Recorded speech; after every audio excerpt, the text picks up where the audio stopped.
உங்களை பார்க்கும்போது ஒரு எம்ஜிஆரை பார்க்குற மாதிரி இருக்கு. கிழக்கில் இருக்கக்கூடிய முஸ்லீம் மக்கள் அப்படித்தான் உங்களை கூப்பிடுவான்னு நினைக்கிறேன்.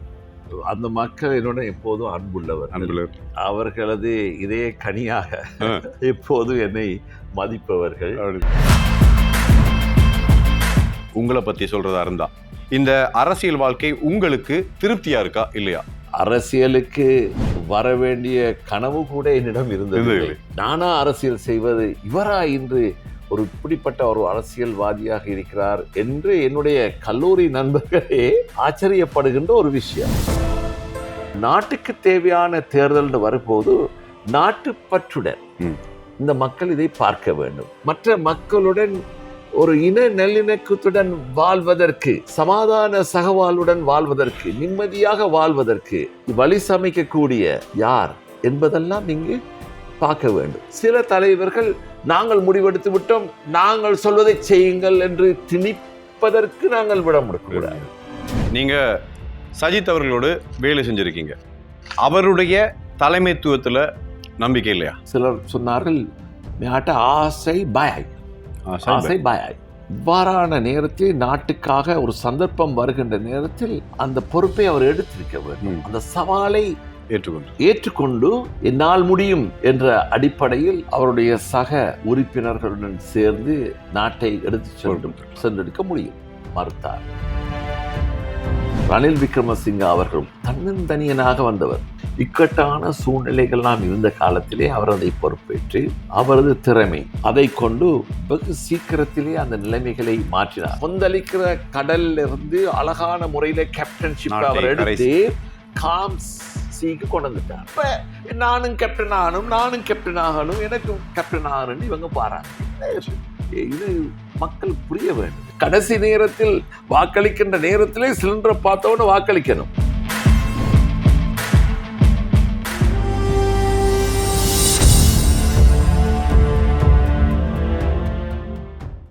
வணக்கம். இன்றைய நாள் மிகவும் முக்கியமான ஒரு நாள். நாங்கள் ஒரு முக்கிய பிரமுகர் அவரால் நாங்கள் இன்னைக்கு சந்திக்க வந்திருக்கிறோம். கிழக்கு மாகாணத்திலிருந்து 3 தசாப்த காலங்களாக முஸ்லிம் மக்களுக்கும் சரி, இலங்கையில் வாழக்கூடிய அத்தனை மக்களுக்கும் சரி நம்பிக்கையை தந்திருக்கக்கூடிய அலி ஜாகிர் மௌலானா அவர்களை அவருடைய இல்லத்திலேயே சந்திக்கிறோம். வணக்கம். வணக்கம் கேசிபி அவர்களே, எப்படி சந்தோஷம் நம்ம இடத்துக்கு நீங்க இன்னைக்கு வந்து இவ்வாறான ஒரு சந்தர்ப்பத்தை ஏற்படுத்தி தந்ததற்கு முதற்க நன்றி கூற கடமைப்பட்டிருக்கிறேன். நன்றி. உங்களை பார்க்கும்போது ஒரு எம்ஜிஆரை பார்க்குற மாதிரி இருக்கு. உங்களுடைய கிழக்கில் இருக்கக்கூடிய முஸ்லிம் மக்கள் அப்படித்தான் உங்களை கூப்பிடுவான்னு நினைக்கிறேன். அந்த மக்கள் என்னோட எப்போதும் அன்புள்ளவர். அவர்களது இதே கனியாக எப்போதும் என்னை மதிப்பவர்கள். அவ்வாறுதான் நான் அவர்களிடம் பழகுவேன். எம்ஜிஆர் என்று சொல்லி வெறுமனே அவருடைய அந்த தோற்றம் மட்டும் கிடையாது, பண்பாலும் எம்ஜிஆர் எப்பயுமே பார்த்தீங்கன்னா தன்னோடு இருக்கக்கூடியவர்கள் நன்றாக இருக்கும்னு சொல்லி நினைக்கக்கூடிய ஒரு உள்ளம். அதே உள்ளம் உங்களிடம் நான் பார்க்கிறேன். இன்னைக்கு ஒரு வித்தியாசமான நிகழ்ச்சியாக தான் இந்த பேட்டி இருக்கு. ஒவ்வொரு அரசியல் தலைவர்களும் ஏதோ ஒரு நம்பிக்கையை விதைத்து விட்டு தான் அரசியலுக்குள்ள வராங்க. உங்களுக்கும் இருந்திருக்கும், எங்களுக்கும் நிறைய எதிர்பார்க்க இருந்திருக்கும். இந்த பழைய விஷயங்களை மூட்டை கட்டி வச்சிருவோம். இனிமேலாவது ஒரு நல்ல எதிர்காலம் வேண்டும். அதுக்காகத்தான் இந்த நிகழ்ச்சி. இனி ஒரு அரசியல் செய்வோம். இன்றைய நாள் கிழக்கு மாகாணத்தினுடைய முக்கிய புள்ளி அலி ஜாகிர் மௌலானா அவர்களை அவருடைய இல்லத்தில் சந்திச்சு பேசிக்க இருக்கோம். உங்களை பத்தி சொல்றதா இருந்தா இந்த அரசியல் வாழ்க்கை உங்களுக்கு திருப்தியா இருக்கா இல்லையா? ஏன் இப்படி ஒரு கேள்வி கேட்டேன்னா, நீங்க அரசியலுக்கு வர்றதுக்கு முன்னாடி நிறைய திட்டங்கள் இருக்கும், மக்களுக்கு செய்ய வேண்டிய நிறைய பிளான்கள் இருக்கும். அதெல்லாம் செஞ்ச ஒரு திருப்தி உங்களுக்கு இருக்கா? நான் அரசியலுக்கு வர வேண்டும் என்ற ஒரு எண்ணத்தில் இருந்தவன் அல்ல. சொல்லுவாங்க ஒரு லீஸ் இன்ட்ரெஸ்டட் பர்சன் இன் பாலிடிக்ஸ்னு சொல்லலாம். அதாவது அரசியலுக்கு வர வேண்டிய கனவு கூட என்னிடம் இருந்தது. படித்த காலத்திலும் சரி, நான் கல்லூரிகள் காலத்தில் இருந்தும் சரி, நானா அரசியல் செய்வது, இவரா இன்று ஒரு இப்படிப்பட்ட ஒரு அரசியல்வாதியாக இருக்கிறார் என்று என்னுடைய கல்லூரி நண்பர்களே சொல்லுவது வெளிநாடுகளிலிருந்து ஆச்சரியப்படுகின்ற ஒரு விஷயம். ஏன் இதை சொல்கின்றேன் என்றால், உண்மையிலேயே அப்போது எனது குடும்பத்திலே ஒரு செல்ல பிள்ளையாக வளர்ந்தவன் நான். குடும்பத்தில் கடைசி பிள்ளை. 4 ஆண் பிள்ளைகள், 4 பெண் பிள்ளை சகோதரிகள். அதில் கடைசி தம்பி என்று சின்ன தம்பி கடைசி தம்பி செல்லமாய் வளர்ந்த பிள்ளை என்று ஒரு பாடல் இருப்பது போல முத்துக்கு முத்தாக அவ்வாறுதான் என்னை பார்ப்பார்கள். நான் அந்த சூழலிலே வளர்ந்து ஒரு நிம்மதியான, எல்லோரும் சொல்லுவார்கள் இவருக்கு பிரச்சனையே இருக்காது, ஒரு செல்ல பிள்ளை, அவ்வாறு ஒரு நிம்மதியா வாழ்ந்தவர் என்னத்துக்கு இந்த சிக்கலுக்கெல்லாம் வந்து இவ்வாறு கஷ்டப்படுகிறார்?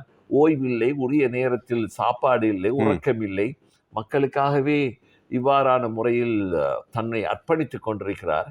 ஒரு விரக்தி நிலை கூட ஏற்படக்கூடிய அளவுக்கு நாங்களெல்லாம் இப்போது விட்டு தொலைச்சிட்டு போயிட்டு இருப்போம். ஆனா நீங்க என்ன நின்று பிடிக்கிறீங்களே, ஒரு சஸ்டைனபிள், ஒரு இவ்வளவு நாள் நின்று பிடிக்கிறது சும்மா சாதாரண விஷயம் இல்லை. என்னுடைய போக்கு, என்னுடைய எண்ணம் அமைய நான் சார்ந்த கட்சிகள், என்னுடன் அரசியல் செய்கின்ற சக கௌரவ உறுப்பினர்கள், தலைவர்கள் எல்லாம் எவ்வாறு இருக்கின்றார்கள், எவ்வாறு செயற்படுகின்றார்கள் என்று பார்த்து வருகின்ற பொழுது சில நேரங்களிலே எங்களுக்கு சங்கடங்களும் ஏற்படத்தான் செய்கிறது. இந்த சங்கடமான காலங்களிலும் பொறுமையுடன் நாங்கள் பயணித்து கொண்டுதான் இருக்க வேண்டும். எனவே இவ்வாறான ஒரு சூழ்நிலையில் தேர்தல் வந்தால் இன்னும் இக்கட்டான சூழ்நிலை. அதை சரியான முறையில் மக்களுக்கு புரிய வைக்க வேண்டுமே. அவர்களது இப்ப என்னென்னால் ஆட்சிக்கு வருபவர்களை தெரிவு செய்வது மக்களது கடமை. அந்த மக்களுக்கு சரியான விஷயங்களுக்கு உரிய நேரத்தில் ஞாபகப்படுத்தி, நீங்கள் சும்மா கண்ணை மூடிட்டு இந்த பெருமதியான வாக்குகளை நீங்கள் வீணடித்து விடாதீர்கள், மிகவும் கவனமான முறையிலே பொறுப்புணர்ச்சியுடன் நீங்கள் இதை இந்த தேர்தலிலே கடமையாற்றுங்கள் என்று அவர்களுக்கு அந்த விஷயங்களை, உண்மைகளை புலப்படுத்தி செய்வது எங்களது கடமை. எனவே அந்த அடிப்படை இது வந்து நீங்கள் சொன்னதுபடி ஒரு நிறைவேற்று அதிகாரம் கொண்ட ஜனாதிபதியை தெரிவு செய்கின்ற முக்கியமான நாட்டுக்கு தேவையான தேர்தல். அந்த நாட்டுக்கு தேவையான தேர்தல் வரும்போது நாட்டுப்பற்றுடன் இந்த மக்கள் இதை பார்க்க வேண்டும். தங்களுடைய அபிலாஷைகள், தங்களோட எதிர்பார்ப்புகளை விட நாட்டுக்கு எது நல்லம், நாட்டில் வாழ்கின்ற அத்தனை மக்களுக்கும் எது நல்லம், அதே நேரத்தில் நாங்களும் மற்ற மக்களுடன் ஒரு இன நல்லிணக்கத்துடன் வாழ்வதற்கு, சமாதான சகவாழ்வுடன் வாழ்வதற்கு, நிம்மதியாக வாழ்வதற்கு உள்ள வழி சமைக்கக்கூடிய யார் என்பதெல்லாம் இங்கு பார்க்க வேண்டும், தராசில் போட்டு பார்க்க வேண்டும். அவ்வாறு மிகவும் கவனமாக பார்க்க வேண்டிய மக்களுக்கு சில தலைவர்கள் நாங்கள் முடிவெடுத்து விட்டோம், நாங்கள் சொல்வதை செய்யுங்கள் என்று திணிப்பதற்கு நாங்கள் விட முடியாது.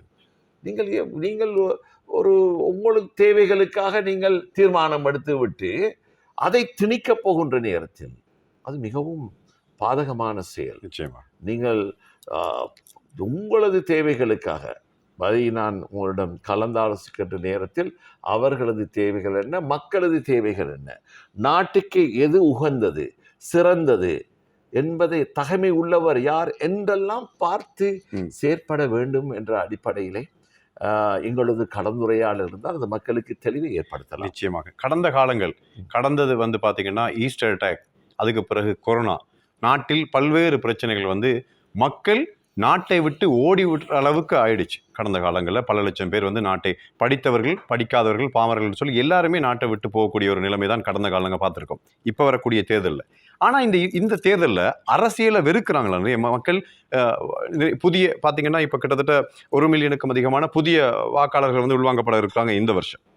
எல்லாரும் ஓட் போடுவாங்களா, இல்லை இந்த மக்கள் ஏற்கனவே விரக்தியில் ஓடினவர்கள் நிறைய பேர் இருக்காங்க, மக்களுக்கு அரசியலில் வெறுப்பு இருக்கா? அதுக்கு யார் தான் காரணம்? மக்கள் அரசியலில் வெறுப்பு கொள்வதற்கு பல அரசியல்வாதிகள் காரணமாக இருக்கலாம். ஆனால் ஒரு ஜனநாயக நாடாக இலங்கை வந்ததிலிருந்து, ஒரு கிழக்காசியாவில் மாத்திரமல்ல உலகத்திலேயே ஒரு பழமை மிகுந்த ஒரு ஜனநாயக நாடு என்று நாங்கள் பெருமைப்படக்கூடிய ஒரு நாடு. அவ்வாறான ஒரு ஜனநாயக நாட்டிலே வாக்குரிமை என்பது சாதாரண விஷயம் அல்ல. அது வெறுப்பு வந்தாலும் அந்த வாக்குரிமையை சரியான முறையில் அவர்கள் பாவித்தால் அவர்களே எதிர்காலத்தை நல்ல முறையில் அமைத்துக் கொள்ளலாம். அது மக்கள் மத்தியில் இருக்கிறது. நீங்களே வாக்கெடுப்புக்கு போகாமல் தவித்துக் கொள்வது, புறக்கணிப்பது, அல்லது சரியானவர்களை நல்ல முறையில் அலசி ஆராயாமல் அப்போது தருகின்ற சில காசுக்காக வேண்டி, பணத்துக்காக வேண்டியும், அரசிக்காக வேண்டியும் சில்லறை விடயங்களுக்காக வாக்களிப்பது போன்ற விஷயங்கள்லாம் தவறி ஆழமாக சிந்தித்து இதுக்கு யார் தகுதி, யார் எங்களது விஷயங்களை ஓரளவுக்காவது தீர்க்கக்கூடியவர் யார், அதுவும் குறிப்பாக ஜனாதிபதி என்பது நிறைவேற்று அதிகாரம் கொண்ட ஜனாதிபதி கொண்ட ஒரு மாபெரும் இந்த நாட்டையே அதல பாதாளத்திலே சில நாட்டு தலைவர்கள் ஆக்கிவிடுகிறார்கள். அது நமது நாட்டிலும் ஏற்பட்டது. அவர்களது சரியான முறையில் அவர்கள் இந்த நாட்டை உரிய முறையில் அவர்கள் முகாமைத்துவம் செய்யாத காரணத்தினால், சரியான திட்டங்களை வகுக்காத காரணத்தினால், ஊழல் காரணத்தினால், மற்ற விஷயங்களை அவ்வப்போது சரியான தீர்மானங்கள் எடுக்காத காரணத்தினால் இன்று இந்த நாடு மிகவும் அதல பாதாளத்துக்கு பொருளாதார ரீதியாக பாதிக்கப்பட்டிருக்கிறது. எனவே இந்த விஷயங்களை தீர்மானிப்பது யார்?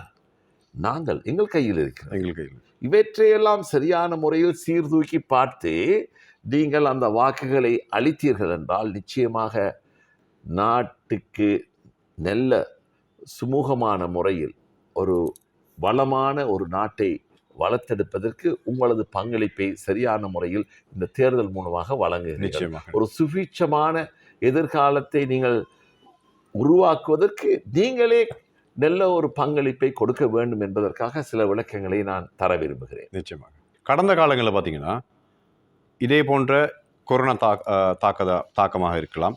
இதன் பின்னணியில் நிறைய நாடுகள் இலங்கையில் ஏற்பட்ட மாதிரியான ஒரு பணவீக்கம், இன்ஃப்ளேஷனால் பாதிக்கப்பட்டிருக்கு.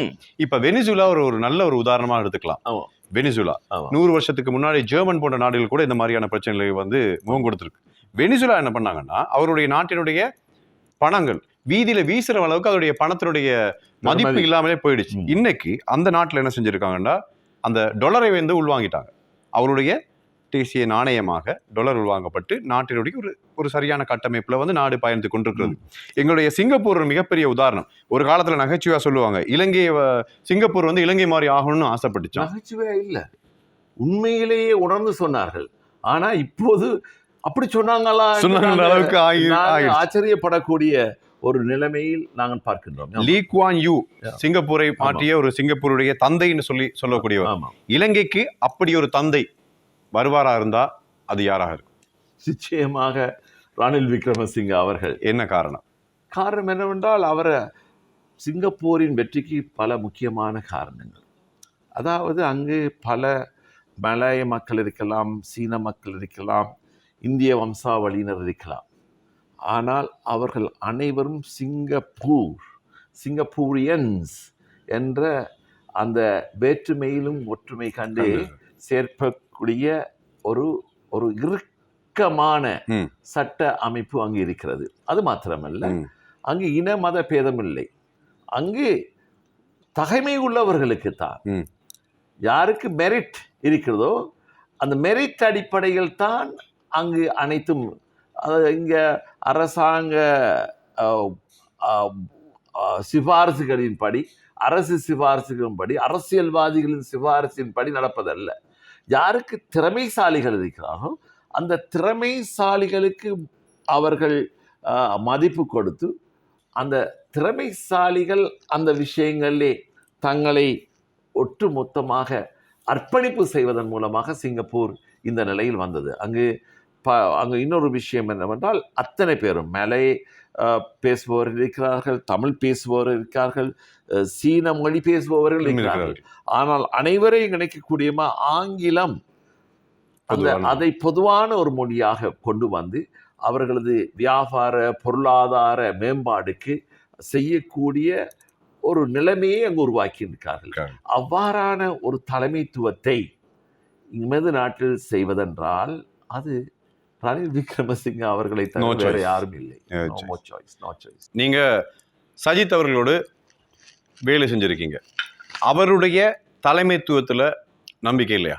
பொருளாதார சீர்கேடு நாட்டுக்கு வந்த நேரத்தில் அவர் அரசியல் அமைப்பின் ஊடாக அப்போது இருந்த ஜனாதிபதி நாட்டை விட்டு கையாலாகாத தனத்தினால் ஓடியது தன்னால் இந்த அரசாங்கத்தை தொடர்ந்து நடத்த முடியாது என்று மக்களது ஆர்ப்பாட்டங்கள் மத்தியிலே பயந்து ஓடிய பொழுது அந்த நேரத்தில் யார் இந்த நாட்டை பொறுப்பேற்றுக் கொள்வார்கள் என்று பார்க்கின்ற நேரத்தில் எங்களுடைய சஜித் பிரேமதாச அவர்கள் எதிர்க்கட்சியிலே 60க்கு அதிகமான பாராளுமன்ற உறுப்பினராக இருந்தவர். எதிர்க்கட்சி தலைவருக்கு தான் ஒரு ஜனாதிபதி விட்டு போகும்போது அவருக்கு ஆட்டோமேட்டிக்கலி அந்த பதவி. எதிர்க்கட்சி என்பது ஒரு மாற்று அரசாங்கத்தை அமைக்கக்கூடிய வல்லமை உள்ளவர்கள். They are not எப்போதும் ஒப்போஸ் பண்ணக்கூடிய அல்ல. ஒரு மாற்று அரசாங்கத்தை நடத்துவதற்கு ஒரு சந்தர்ப்பத்திலே அவர்கள் மாற்று நடவடிக்கைகளை எடுக்க தகமை உள்ளவர்கள். அப்படி தகமை உள்ளவர்களாக இருந்தும் கூட அவரை அழைத்த போதும் கூட பின்வாங்கி தன்னால் முடியாது, அந்த தைரியம் இருக்கவில்லை. வாய்ப்பு கிடைக்கும் போது யாரா இருந்தாலும் அப்ப இதான் இப்ப நீங்கள் அவரை கேட்ட நேரத்தில் அவருடைய விஷயங்களை சொல்லி வருகிறேன். இது பெரியதொரு ஒரு சங்கடத்தை எங்களுக்கெல்லாம் ஏற்பட்டு, ஏன் இவர் மறுக்கிறார்? சிலர் சொன்னார்கள் ஆசை பாயாய், ஆசை பாயாய், ஆசை இருக்கிறது பயம். ஆனால் தலைவர்கள் பயப்படக்கூடாது. அது இவ்வாறான நேரத்தில் நாட்டுக்காக ஒரு சந்தர்ப்பம் வருகின்ற நேரத்தில் அந்த பொறுப்பை அவர் எடுத்திருக்க வேண்டும். அந்த சவாலை ஏற்றுக்கொண்டு என்னால் முடியும் என்ற அடிப்படையில் அவருடைய சக உறுப்பினர்களுடன் சேர்ந்து நாட்டை எடுத்து சென்றெடுக்க முடியும். மறுத்தார். அவரோடு இருந்தவர்கள் கூட எதிர்த்து வெளியில் வந்தார்கள். அப்போதுதான் ரணில் விக்ரமசிங்க அவர்கள் தன்னந்தனியனாக வந்தவர். அவரது கட்சி இல்லை, ஐக்கிய தேசிய கட்சி, அதுவும் அவரிடம் பொறுப்படுங்கள் சொன்னார். தேசிய பட்டியல் ஒரே ஒரு உறுப்பினராக ஐக்கிய தேசிய கட்சியில் வந்தவர். நான் எடுக்கின்றேன் என்று அவர் பொறுப்பை எடுத்து பிரதமராக இருந்து பிரதமர் பதவியையும் பாரமெடுத்து அதுக்கு பிறகு ஜனாதிபதி பதவியையும் பாரமெடுத்து எல்லோரையும் கூப்பிட்டார். சஜித் பிரேமதாஸ் அவர்களே எதிர்கட்சியிலே நீங்கள் இருக்கின்றீர்கள், ஒத்துழைப்பு தாருங்கள். ஜேபி தலைவர் அனுரகுமார திசாநாயக்கா அவர்களே உங்களது ஒத்துழைப்பை தாருங்கள். ஏனைய கட்சிகளின் தலைவர்களே வந்து ஒத்துழைப்பு தாருங்கள். அரசாங்கத்தில் ஏற்கனவே இருந்த அமைச்சர் பெருமக்களே ஒத்துழைப்பு தாருங்கள். அனைவரும் சேர்ந்து இந்த நாட்டை கட்டி எழுப்புவோம், இது எங்களது கடமை என்று கேட்டார். கட்சிகளுடைய பாகுபாடின்றி எல்லாரும் ஒற்றுமையாக நாட்டுக்காக. அதை இவர்கள் மறுத்தார்கள். இருந்தாலும் அப்போது ஆட்சியில் இருந்த மொட்டு கட்சியாளர்கள் பலர் முன் வந்து இவருக்கு ஆதரவை கொடுத்தார்கள். அதில் சில சஜபையில் இருந்தவர்கள் கூட 1-2 பேர் இவருக்கு ஆதரவை கொடுத்தார்கள். அப்போது ஜனாதிபதி பதவியை எடுத்தார். உங்களுக்கு தெரியும், ஏற்கனவே நீங்கள் சொல்லியபடி அப்போது ஞாயிறு குண்டு தாக்குதலை தொடர்ந்து கொரோனாவை தொடர்ந்து அதற்கு பிறகு இந்த அறைகளை எதால் வந்தது என்றால் இந்த பொருளாதார சீர்கேடு வந்து பயங்கர பண்ணப்பட்ட இந்த நாட்டிலே கியூ வரிசைகளிலே பெட்ரோலுக்காக, டீசலுக்காக, கேஸ் சிலிண்டருக்காக, மின் விளக்குகள் வீட்டிலோ எங்களது கடைகளிலோ பாடசாலைகளிலோ மின்வெட்டு 14 மணித்தியாலம் 16 மணித்தியாலம் அவ்வாறு மின்வெட்டு இடத்துக்கு மாறி பாடசாலைகள் மூடப்பட்டிருந்தன. பிள்ளைகள் பாடசாலைக்கு போகவில்லை. காணா போனாத்தானா சாதாரண பரீட்சை, காணா போனாத்தானா உயர்தர பரீட்சைகள் எல்லாம் போஸ்ட்போன் பண்ணப்பட்டார்கள். பிள்ளைகள் படித்தாலும் பரீட்சை அடைய முடியவில்லை. இவ்வாறு எல்லா கடைகளை மூடிவிட்டு கொரோனா காலத்தில் கூட கேசிபி அவர்களே, கொரோனா காலத்தில் கூட நாங்கள் வீட்டிலிருந்து ஒரு ரெஸ்டாரண்ட்டுக்கு கால் பண்ணி ஊபர் சர்வீஸில் எங்களுக்கு சாப்பாடு கொண்டு வந்திருக்கலாம். ஆனால் இங்கு ஊபர் சர்வீஸ் நடப்பதற்கு கூட பெட்ரோல் இல்லை, டீசல் இல்லை. அங்கே சமைப்பதற்கு ரெஸ்டாரண்ட்டில் கேஸ் சிலிண்டரில் ரெஸ்டாரண்ட்டும் மூடிட்டாங்க. அப்போ வீட்டில் பிள்ளைகள் வெளியில் போய் காரம் வந்தால் அம்மா சொல்லுவா, கேஸ் இல்லைம்மா, சிலிண்டர் இல்லை. அந்த நேரத்தில் போய் நிற்கணும். சைக்கிள்லாம் 1 லட்சம் ரூபாய்க்கு மேலே போச்சு. ஆமாம். இவ்வாறான ஒரு நிலைமை. கியூவிலே இருந்தவர்கள் இறந்து விட்டார்கள். இவ்வாறான பல இக்கட்டான சூழ்நிலைகள்லாம் இருந்த காலத்திலே அவர் அதை பொறுப்பேற்று அவரது திறமை அதை கொண்டு வெகு சீக்கிரத்திலே அந்த நிலைமைகளை மாற்றினார். சரி சரி. தாராளமாக பெட்ரோல் வந்தது, டீசல் வந்தது, கேஸ் சிலிண்டர் வந்தது, ஏனைய பிரச்சனைகளை தீர்வு கண்டார். நல்ல இறுக்கமான பல முன்னெடுப்புகளை எல்லா விஷயத்திலும் ஆக்கப்பூர்வமான முறையில் பாராளுமன்றத்தில் நிறைவேற்றினார். அது மாத்திரமில்லை, 20ஆம் சரத்து என்பதை கோட்டபாயா ராஜபக்ஷ அவர்கள் இந்த நாட்டுக்கு செய்த பெரிய ஒரு துரோகம். அவ்வாறான ஒரு சட்டத்தை அவர்கள் அமுல் நடத்திய பொழுது, பாதகமாக வரக்கூடிய ஒரு நிலைமையை அவர்கள் உருவாக்கிய பொழுது எங்களது கட்சியில் உள்ளவர்கள் கூட கை உயர்த்தினார்கள். ஆனால் அது மிகவும் ஒரு பாரதூரமான ஒரு சரத்துக்கள் அதில் இருந்தது. இரட்டை பிரஜை உரிமை வரைக்கும் இருந்தது. அது தங்களுக்கு சார்பான முறையிலே அதை ரணில் விக்ரம 21வது சட்ட திருத்தத்தை கொண்டு அந்த மொட்டுக்கு ஆதரவான பெரும்பான்மையாளர்களை வைத்தே அவர்களுக்கே ஆப்பு வைத்தார். உங்களுக்கு தெரியும் தானே, அந்த நேரத்தில் அந்த அறகலையிலே சொல்வார்கள், ஒரு குறிப்பிட்ட ஒருத்தர் இரட்டை பிரஜா உரிமையை வைத்துக்கொண்டு பல இடங்களிலே கொமிஷன் எடுக்கிறார்.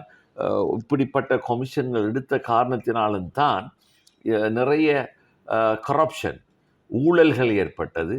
அதுவும் முக்கியமான காரணம் எங்களது நாடு பேங்க்ரப்ட் ஆனதுக்கு, பங்குரூத்து போனதற்கு. அப்படிப்பட்ட கப்புட்டா என்று சொன்னவர் இப்படியான மாற்றங்களால் மாற்றம் வேண்டும் என்று சொன்ன எதிர்பார்த்த மக்களுக்கு, மாற்றம் தேவை என்று எதிர்பார்த்த மக்களுக்கு அந்த மாற்றத்தை ரணில் விக்ரமசிங்கே 21வது சரத்து மூலமாக ஏற்படுத்தி கொடுத்தார். அது ஒரு முக்கியமான ஒரு மாற்றம். எமிரேட்ஸ் அவர்கள் உள்ள அமீர்களை தொடர்பு கொண்டு உடனடியாக ஜனாதிபதி தொடர்ந்து கொண்டோன்னு அவர்கள் உடனடியாக பெட்ரோலை அனுப்பினார்கள், ஏனைய டீசல்களை அனுப்பினார்கள். உடனடியாக எங்களுக்கு பெட்ரோல் கிடைத்தது. அது அப்படிப்பட்ட ஒரு தகைமையும் திறமையும் தொடர்பும் உள்ளவர் தான் எங்களது ஜனாதிபதி. அதுபோன்று செமண்டா மற்றது கிறிஸ்டினா போன்ற பெரியவர்கள் சொன்னார்கள், இங்கு இந்தியாவுக்கு சொன்னார்கள், இங்கு உடனடியாக தாராளமாக உதவுங்கள், நாங்கள் அதை உரிய முறையிலே நாங்கள் அவர்களுக்கு வசதிகளை ஏற்படுத்தி கொடுவோம். இந்தியா உடனடியாக வந்து உதவி செய்தது. அவ்வாறு உடனடியாக அந்த நிலைமையை செய்யக்கூடிய, நம்பிக்கையை தரக்கூடிய, நம்பிக்கையுடன் இவரது தலைமைக்கு கொடுக்கக்கூடிய ஒரு ஒரு ஒரு ஒரு பெரியதொரு தலைவரான உலகமே பார்க்கின்றது ரணில் விக்ரமசிங்கே அவர்களே. அவ்வாறு நிலைமைகளை சீராக்கி தொடர்ந்து எவ்வாறு எங்களது கடன் மீளமைப்பை ஏற்படுத்துவது, நாங்கள் எடுத்த அந்த கடன்களை எவ்வாறு கொடுப்பது என்பதற்கு கூற அதாவது கிரேஸ் பீரியட் என்று சொல்வார்கள், காலக்கேடுகளை பெற்று நாட்டில் ஒரு நல்ல நிலைமையை உருவாக்கி இருக்கிறார். இப்போது உங்களுக்கு தெரியும், இவ்வளவு வரிகள்னு சொன்னாலும் மக்கள் சந்தோஷமாக இருக்கின்றார்கள். நிச்சயமாக ஈஸ்டர் குண்டு தாக்குதலுக்கு பிறகு, கொரோனாக்கு பிறகு, இவ்வாறான அறங்கலைக்கு பிறகு, கடந்த கிறிஸ்மஸாக இருக்கலாம், தைப்பொங்கலாக இருக்கலாம், சித்திரையாக இருக்கலாம், ஈத் ஆக இருக்கலாம், ஈதுல் ஃபித்ராக இருக்கலாம், ஈதுல் அல்ஹாவாக இருக்கலாம், எல்லாம் சந்தோஷமாக மக்களால் கொண்டாடப்பட்ட, மக்களால் நல்ல விமர்சையாக கொண்டாடப்பட்ட ஒரு நிலைமையை ஜனாதிபதி அவர்கள் மக்கள் உண்மையிலேயே வரிகள் சில விஷயங்களே வந்துதான் இருக்கின்றது, வேறு வழி இல்லை, அதை அவர் ஒரு வகையிலே செய்து ஏற்படுது. ஆனால் வர வர அந்த வரி கொள்கைகள்லாம் மாற்றப்படக்கூடிய ஒரு நிலைமையை ஏற்படுத்துகிறார். ஏனென்றால் எங்களது பங்களிப்பு, மக்களது பங்களிப்பையும் அவர் கொடுத்து இந்த நாட்டை அப்போதுதான் மக்களுக்கும் வழி தருகிறது. இவ்வாறான வரிப்பணம் எந்த அளவுக்கு நாங்கள் எங்களது பங்களிப்பை கொடுக்க வேண்டும், அதன் மூலமாக நாட்டிட பொருளாதாரத்துக்கு பங்களிக்க வேண்டும், அப்போ அவர்களும் பங்குதாரிகளாக இதில் வர வேண்டும் என்ற ஒரு பொறுப்புணர்ச்சியையும் ஏற்படுத்தியிருக்கிறார். ஆனால் போக போக அது சரிசமனான முறையில் அவர் அமைத்து தருவதற்கான ஏனைய கொள்கைகளையும் வகுத்து கொண்டிருக்கிறார். அதன் மூலமாக இப்போது உங்களுக்கு தெரியும், பெட்ரோல் விலை குறைக்கிறது, ஏனைய எண்ணெய் விலை குறைந்து கொண்டிருக்கிறது, மின்சார கட்டணங்கள் கூட உரிய முறையிலே அவ்வப்போது அவர்கள் அந்தந்த விஷயங்களில் ஈடுபட்டு குறைத்து கொண்டிருக்கிறார்கள். மக்களுக்கு எல்லா பொருட்களும் கிடைக்கக்கூடியதாக இருக்கிறது. விவசாயிகளுக்கு உரம் கிடைக்கிறது. ஒரு காலத்திலே உரமே இல்லை. ஆனால் இன்று விவசாய மக்கள் தாராளமாக விவசாயங்களை மீண்டும் ஈடுபடக்கூடிய அளவுக்கு உரத்தை கொடுத்திருக்கிறார். அதன் விலைகளை குறைத்திருக்கிறார். இல்லாட்டி பிளாக் மார்க்கெட்ல போய் இவ்வளவோ விலைக்கு எல்லாம் வாங்கி அதுக்கு சாமான் கூட இருக்கல. பெட்ரோலே 4000 ரூபாய்க்கு வாங்கியிருக்கோம். அவ்வாறான நிலைகள் எல்லாம் மாறி கருப்பு சந்தை பிரச்சனைகள் எல்லாம் மாற்றி இப்போது அத்தனையும் சுமூகமான முறையிலே மக்கள் ஒவ்வொரு பண்டிகைகளையும் சந்தோஷமாக குடும்பங்களுடன் கொண்டாடக்கூடிய ஒரு நல்ல நிலைமையை ஏற்படுத்தியிருப்பார்கள். இது மிகவும் சீர்தூக்கி பார்க்க வேண்டிய ஒரு முக்கியமான. அது மாதிரி பாத்தீங்கன்னா இப்ப இலங்கைய சுற்றுலாத்துறை கூட முன்னேறிக்கிறது. அதிகபட்சமான வெளிநாட்டர்களுக்கு வந்துருக்காங்க. இந்த நாட்டில் பாத்தீங்கன்னா பௌத்த மக்கள் இருக்கிறார்கள், இந்துக்கள், இஸ்லாமியர்கள், கிறிஸ்தவர்கள் சொல்லி 4 மதத்துக்கும் முக்கியமாக அவருடைய சமய சார்ந்த இல்லாட்ட மொழி சார்ந்த விடயங்களுக்கு இந்த நாட்டில் இருக்கக்கூடிய தலைவர்கள் நிச்சயமாக ஒரு ஜனநாயக நாடு என்ற ரீதியில அனுமதி அளிக்க வேண்டும். கடந்த கொரோனா காலத்தில் முஸ்லிம்களுடைய ஜனாசாக்கள் பிரச்சனைக்கு நீங்கள் மிக முக்கியமாக ஒரு குரல் எழுப்பியவர். இப்போது இருக்கக்கூடிய ஜனாதிபதி இலங்கையில் இருக்கக்கூடிய தேசிய கீதம் சிங்க சகோதர மொழியில் மாத்திரம்தான் பாட வேண்டும் என்று சொல்லி கடந்த காலங்களில் சொல்லப்பட்ட போது இந்த கடந்த முறையில் தமிழ் மொழியிலும் பாடப்பட்டது வரவேற்கத்தக்க விஷயம். தமிழ் மக்களுக்கு ஓரளவுக்கு நம்பிக்கை வந்திருக்கிறது. ஜனாசா விடயத்தில் நீங்கள் ஒரு குரல் கொடுத்தவர். அதற்கும் முஸ்லீம் சம்பந்தப்பட்ட இல்லைனா ஏனைய மதங்கள் சம்பந்தப்பட்ட ஏனைய மொழியில் சம்பந்தப்பட்ட விடயங்களுக்கு இப்போது இருக்கக்கூடிய ரணில் அவர்கள் ஜனாதிபதியாக வந்தால் ராஜபக்சர்கள் போல அல்லாமல் அனுமதி அளிப்பாரா? நிச்சயமாக. அதாவது அத்தனை மக்களது இனநலக்கத்தை ஏற்படுத்த வேண்டும். ஒவ்வொரு மதம் சார்ந்த மக்களுக்கு அடிப்படை உரிமையாக உள்ள அவர்களது உரிமைகளை எந்த விதமான தக்கு தடை என்று அவர்கள் அனுபவிக்க வேண்டும், சந்தோஷமாக போற்றப்பட வேண்டும். அவ்வாறான ஒரு நிலைமையை ஜனாதிபதி ரணில் விக்ரமசிங்க அவர்கள் உரிய முறையிலே அவர்களது மத அனுஷ்டானங்கள் செய்யக்கூடிய அளவுக்கு மதிப்பளித்து செய்கிறார். அண்மையிலே கூட உங்களுக்கு தெரியும், கொரோனா காலத்திலே நாங்கள் எந்த அளவுக்கு இந்த விஷயத்திலே கரிசனையுடன் மிகவும் கஷ்டமான ஒரு காலகட்டம் தான் இருக்கப்பட்டது. மிகவும் மோசமான விஷயம். அது வேண்டுமென்றே உலகளாவ 180க்கு அதிகமான நாடுகள், வேர்ல்ட் ஹெல்த் ஆர்கனைசேஷன் என்ற நிறுவனம் இந்த கொரோனாவால் பாதிக்கப்பட்ட உடல்கள் அடக்கமும் செய்ய முடியும், தகனமும் செய்ய முடியும் என்ற அந்த விளக்கமான விஷயத்தை இந்த நாட்டுக்கு அறிவித்திருந்த பொழுது வேண்டுமென்றே கட்டாய தகனம் என்று ஃபோர்ஸ் கிரிமேஷன் என்பதை ஏற்படுத்தினார்கள். அதனால் எமது மக்கள் மிகவும் பாதிக்கப்பட்டார்கள். நாங்கள் எல்லாம் மிகவும் வருத்தத்துடன் அதுக்காக வேண்டி போராடினோம். கடைசியிலே 300க்கு அதிகமான எங்களது மையத்துக்கள் எரிக்கப்பட்டதுக்கு பிறகுதான் இந்த நிலைமை மாற்றப்பட்டு இப்போது நல்லடக்கம் செய்யக்கூடிய ஒரு நிலைமையை நாங்கள் ஏற்படுத்தோம். அது எதிர்காலத்தில் ஏற்படக்கூடாது என்பதற்காக ஜனாதிபதி அவர்கள் அவரது கேபினட்டிலேயே அவரது மந்திரி சபையிலேயே ஒரு தீர்மானத்தை ஏற்படுத்தி அந்த எல்லா மக்களுக்கும் தேவை நாட்டில் சந்தோஷமாக வாழணும். மற்றது ஒவ்வொருத்தருக்கும் ஒவ்வொரு மத நம்பிக்கை இருக்கிறது, உரிமைகள் இருக்கிறது. அவர்கள் சங்கடம் இல்லாமல் அவர்கள் சுதந்திரமான முறையிலே, அதான் உண்மையான சுதந்திரமான நாடு. பொருளாதார சுதந்திரம், மதத்தை பேணுகின்ற நல்லிணக்கத்தை எல்லோரிடம் ஏற்படுத்தக்கூடிய அந்த உணர்வுகள் பூர்வமான முறையிலே அவர்கள் சந்தோஷமாக சமாதான சகவாழ்வு வாழக்கூடிய நிலைமைகளை உறுதி செய்யக்கூடிய ஒரு நிலைமையை தரக்கூடிய ஒரு தலைவர்.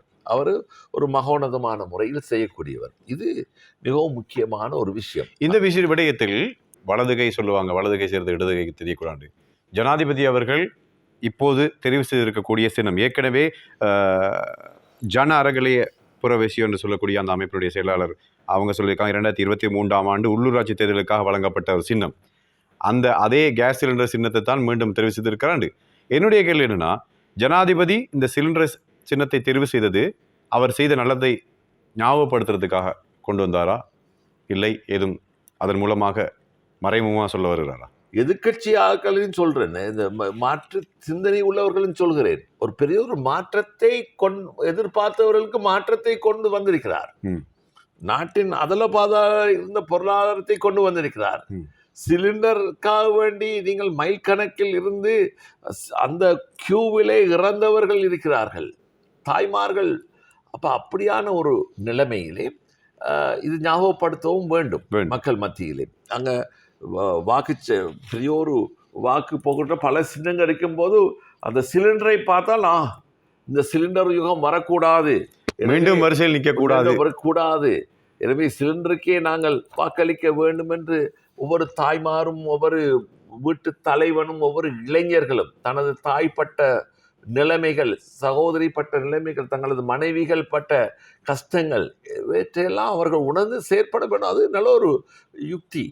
எனவே அதை ஞாபகப்படுத்தி கடைசி நேரத்தில் வாக்களிக்கின்ற நேரத்திலே சிலிண்டரை பார்த்தவொன்னு வாக்களிக்கணும் என்ற அந்த கடைசி நேரத்தில் என்னதான் சொன்னாலும் அந்த வாக்களிக்க போகின்ற நேரத்தில் அதை உடனே ஞாபகப்படுத்தக்கூடிய அளவுக்கு மிகவும் ஒரு யுக்தியாக அவர் தெரிவு செய்திருக்கின்றார் என்பதுதான் இங்கு நீங்கள் சொன்னதுக்கு அது சரியான யுக்தி தான் என்றுதான் நான் நினைக்கிறேன். நிச்சயமாக. சூப்பர். மக்கள் ஏன் ரணிலுக்கு வாக்களிக்க வேண்டும்?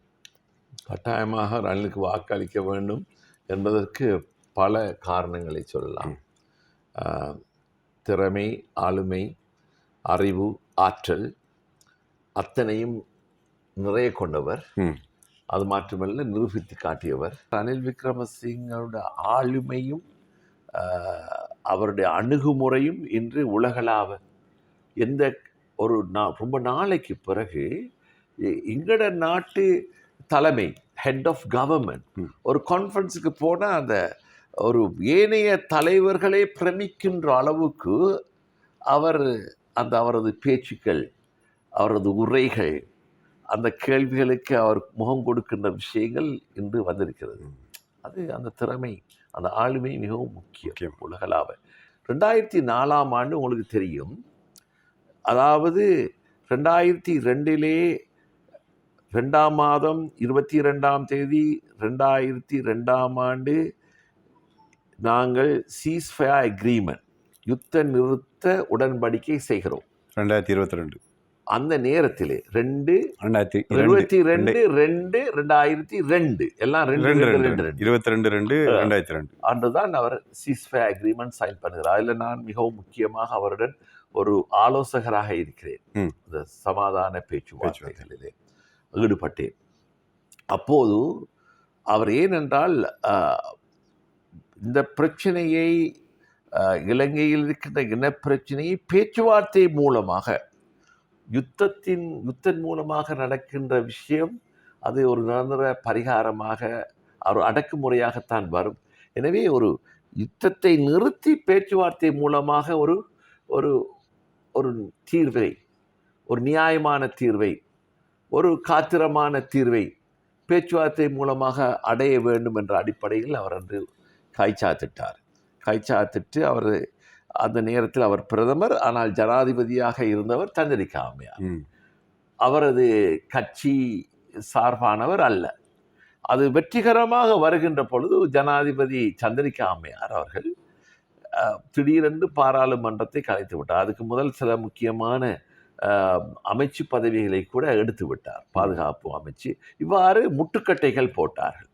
அந்த 2004ஆம் ஆண்டு நல்ல முறையில் பேச்சு, அதுவும் உலக முக்கியமான நாடுகளது கண்காணிப்பிலே, மானிட்டரிங், அவர்களது அந்த அடிப்படையிலே தான் இந்த சீஸ்ஃபயர் அக்ரீமெண்ட் செய்யப்பட்டு அத்தனை நாடுகளது கண்காணிப்பிலே பேச்சுவார்த்தை நடந்த ஒரு காலகட்டம். எனவே இவ்வாறான விஷயங்கள்லாம் குழப்பி அடிப்பவர்கள் மீண்டும் நாங்கள் அது மாத்திரமில்லை, இப்போது அதாவது சொல்வார்கள் ஒரு ரஃப் சி ஏன்னா மிகவும் புயல் அடிச்சு கொந்தளிப்பா இருக்கிறதால எங்களோட ஷிப் தள்ளாடுது.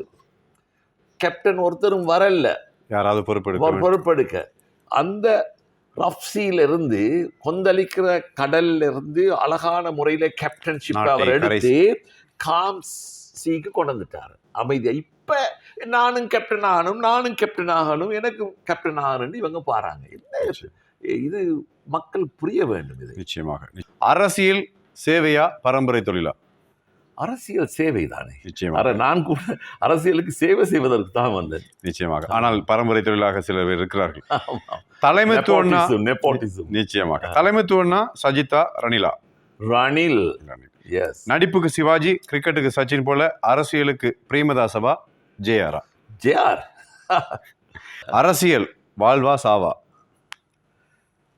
அரசியல் வாழ்வுக்கு வழிவகுத்து கொடுக்கின்ற நல்லதொரு ஊடகமாக பார்க்க வேண்டும் ஒழிய அதற்காக வேண்டிய அரசியலுக்காக வேண்டிய என்னதுக்கு சாவணும். வாழ்வை வழிவகுத்து கொடுக்கின்ற ஒரு ஊடகம் தான் அரசியலாக இருக்க வேண்டும். அதை மக்கள் அதற்காக வேண்டி முண்டி அடித்து கொண்டு சச்சரவு படுத்தி கொண்டு ஒருத்தர் இவ்வாறான வஞ்சனைகள் மூலமாக ஒரு வழி சமைக்கக்கூடிய ஒரு விஷயம் அல்ல. அது வாழ்வுக்கு, மக்களது நல்ல வாழ்வுக்கு வழி சமைக்கின்ற ஒரு ஊடகம். அரசியலுக்கு வர தேவை பணமா படைபலமா? படைபலமும் தேவையில்ல, பணமும் தேவையில்லை. நல்ல கொள்கை இருந்தா போதும், நல்ல எண்ணங்கள் இருந்தா போதும். இலங்கை இன்னும் 5 வருஷங்கள்ல சிங்கப்பூரா இல்ல சிங்கி அடிக்கிற நாடா? ரணில் வந்தால் சிங்கப்பூருக்கும் அப்பால் இல்லை என்றால் சிங்கி அடிக்கிற நாடா? அல்லாஹு ஆலம், இறைவனுக்கு தான் தெரியும். நிச்சயமாக. சூப்பராக அலிசா மௌலானா அவர்களே ஒரு சூப்பரான ஒரு பேச்சுவார்த்தை 2 பேரும் கலந்துரையாடிந்தோம். ஒரு கேஷுவலான டோக்காக இருந்தது. இறுதியாக நீங்கள் இந்த மக்களுக்கு எதிர்வரக்கூடிய தேர்தல் செப்டம்பர் 21 ஒரு 8வது ஜனாதிபதி தேர்தல், 9வது நிறைவேற்று அதிகாரம் கொண்ட ஜனாதிபதி நாங்கள் தெரிவு செய்ய இருக்கிறோம். அந்த வகையில் நீங்கள் வாக்காளர் பெருமக்களுக்கு சொல்ல விரும்பக்கூடிய செய்தி? நிறைவேற்று அதிகாரம் கொண்ட ஜனாதிபதி தேர்தலை செப்டம்பர் 21 நாங்கள் முகம் கொடுக்கின்றோம்.